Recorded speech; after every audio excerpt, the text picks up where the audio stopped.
Армысыздар, құрметті көрермен, бұл сөзіңіз аузыңызда бағдарламасы және оның жүргізушісімен Айман Болатқызы. Бүгін біздің студиямызға Тахауи Ахтанов атындағы облыстық драма театрының директоры Нұрлыбек Хайроллаұлы Жұбатқан келіп отыр. Нұрлыбек Хайроллаұлы, студиямызға қош келдіңіз. Қайырлы күн. Бүгін үлкен премьера болады театрда. Бұл Тілеу Батыр, Тілеу Айтұлы өзіміздің қазіргі Ақтөбе облысы, қазіргі Шалқар ауданында дүниеге келген дейді. Осы батыр, қолбасшы ретінде, жалпы тарихи тұлға, батыр, қолбасшы ретінде танымал болған дейді. Мөңке бидің әкесі, тарихта бұл жазбалардың барлығы тарихи дәлелденген, тарихта бар, демек, бұл кісі өз заманында өмір сүрген шынайы адам. Осы тарихи тұлғаға енді қазір ұрпақтары да бар. Осы біздің өңірімізде ұрпақтары қорды құрып, Тілеу Батыр атындағы қорды құрып, осы қорға жиналған қаражаттармен осындай үлкен қазір бізде істер тындырылады. Соның бірі бізде ескерткіш тұрғызылды, осы Ақтөбе қаласынан биге арналған, батырға арналған, және бүгін міне үлкен премьера болғалы жатыр. Бірінші рет, алғашқы рет, бұл еш жерде қойылмаған әлі. Сондықтан бүгін көрермендер әрине үлкен бір оқиғаға куә болады деген сенімдеміз. Олай болса, өзіңізге сөз кезегін берейік. Осы спектакльдің қалай дайындалғаны жөнінде, оған қандай күш жұмсалғаны жөнінде бізге айтып берсеңіз. Жақсы, рахмет. Енді Тілеу Батыр, енді біздің бабамыз ғой. Бұл енді тарихта болған тұлға, ол ойдан құрастырылған емес.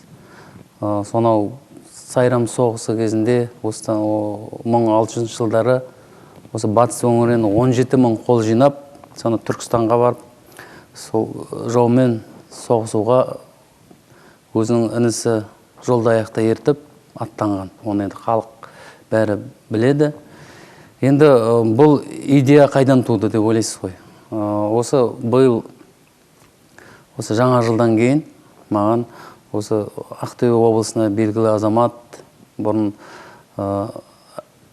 ел ағасы болған, әкімшілікте қызмет жасаған Қанатбай Елеусіз ұлы ағамыз келіп, енді осы Тілеу Батыр қорының Ақтөбедегі директоры келіп, осындай бір ой айтты.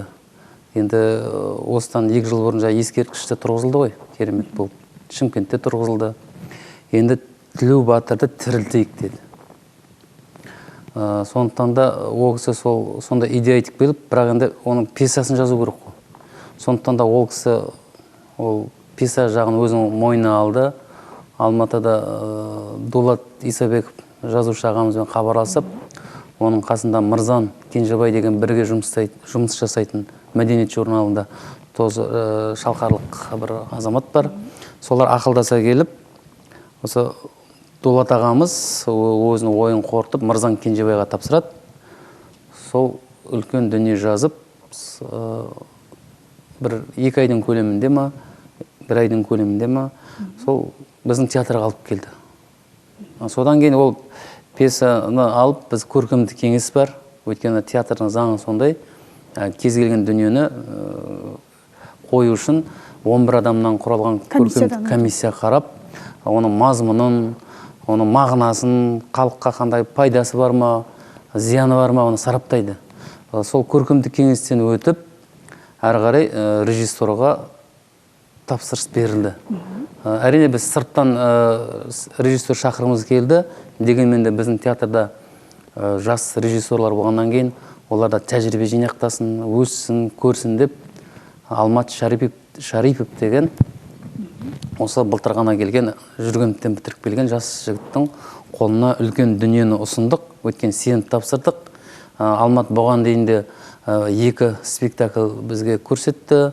Көңілден шықты. Күзде ғана болса Қанша дария атты, хикаясы атты Әбіш Кекілбаевтың да үлкен бір тарихи Шыңғысхан туралы дүниесін сахналап, біз оны Ақтау қаласында жақсы жүлде алып қайттық.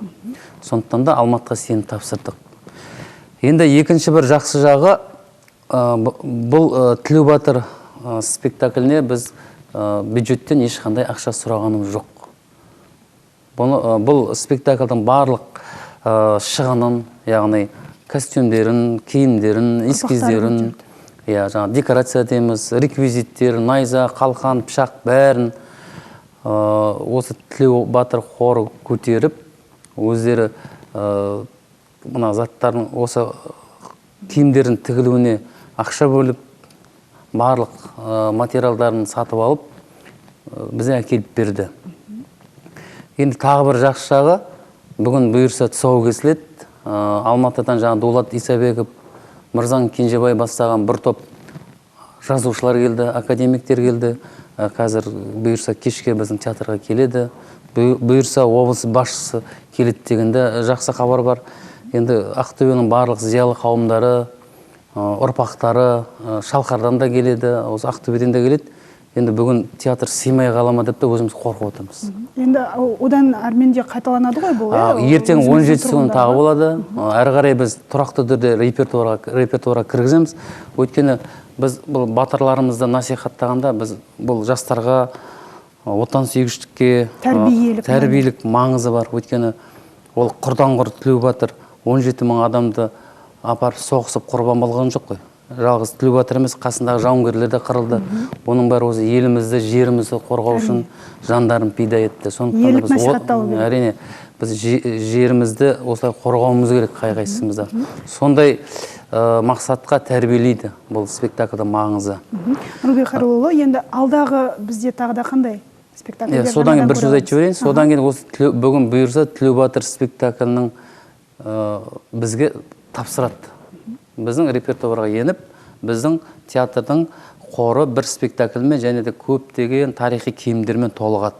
Оның өзі бізге үлкен қуаныш. Өйткені осындай спонсорлар бізге театрға көптеп табылса, біздер жақсы дүниелер қоюға дайынбыз. Енді бұл енді Тілеубатыр біздің ең бірінші биылғы 2017 жылғы тұсаукесеріміз, премьерамыз. Бұдан кейін де күтіп тұрған осы наурыз айының 21-22-сінде бізде Екезу сатира театры бар. Сатира театрың сатира сыбайлас жемқорлыққа қарсы атты наурызға арналған мерекелік 2 күн бағдарламамыз бар. Ол студенттер сарайында өтеді. Одан кейін 1 апрельде театрда қайтадан қайталанады. Одан кейін 7 апрельде шалқарлық жазушы сатирик ағамыз бар, Төрежан Мәндібай деген. Сол кісінің шығармашылық 80 жылдық шығармашылық кеші өтеді. Құрдастар атты оның спектакль тұңғыш рет осы Ақтөбе қаласында сахналаймыз. Одан кейін орыс труппасында айта кетейін, енді бәрі 3 труппаның 3-ін айтпасақ, бір өрен шығып қалады ғой. Орыс труппасы жақында осы 27-ші театр күніне байланысты Примадонна атты үлкен бір комедия дайындап жатыр. Нұрбек Хайроллаұлы, өкінішке орай біздің уақытымыз өте шектеулі. Менен тез құтылғыңыз келіп отыр. Олай емес, әрине сіздерді бізге... Мен айтатын көп еді. Айтатын көп. Өйткені театрдың жұмысы ол бір өлшенбейді, бағаланбайды. Ол театр халық үшін жұмыс істейді, бізде жұмыс көп, сондықтан да айта берсем көп. Есік әрдайым ашық. Әр премьера сайын, әр болып жатқан осындай қойылымдарды жайында айтып кетуге болады. Біз әрдайым сіздерді күтеміз. Еңбектеріңізге жеміс тілейміз және бүгінгі премьера сәтті өтсін. Рахмет. Құрметті көрермен, бізге берілген уақыт осымен өз мәресіне жетті. Студиямызға келіп, сұрақтарымызға жауап берген Тахауи Ахтанов атындағы облыстық драма театрының директоры Нұрлыбек Хайроллаұлы Жұбатқан. Бүгінге осы, амандықта жүздескенше премьераға келіңіздер.